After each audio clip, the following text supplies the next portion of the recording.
What happened was that with the Corranderk, Yep. and as you know that is the true Wurundjeri ground, it's Wurundjeri people, that's where all the true Wurundjeri people come from. And it was decided that the ILC, which is the Indigenous Land Council, decided they would buy it back for us, which we appreciated very much. Now, in the first instance, the Corranderk property, I think, was estimated at roughly about 4,000 acres. When they handed it back to us, we got 240 acres, which is one hell of a difference. Now, the difference there being is that once the war was finished, they decided to cut the Corranderk estate up into soldier settlement blocks for people that come back from the war, which they did.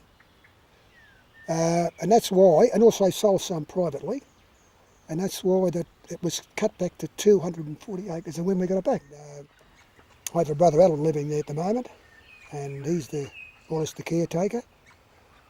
The only reason we can't do anything with it, we haven't got any money. What ideas have you got for the... Well, naturally we'd like to put in actually accommodation, which I think is really necessary around Healesville. I think it's sadly lacking here.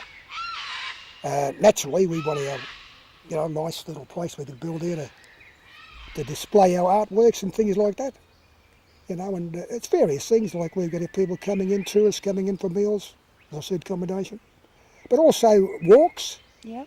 Walks around, and the ideas we have got is great.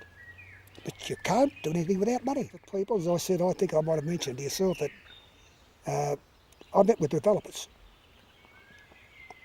Quite a few, actually.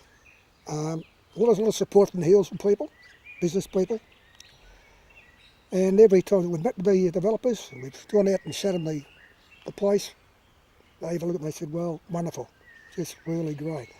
We've come back and sat there with them and discussed all this and the various costs, and they just said, well, look, simply, you come up with half and we'll come up with half. We just haven't got it. William Barrick was a wonderful man. Apparently he was self-taught in most things. He was a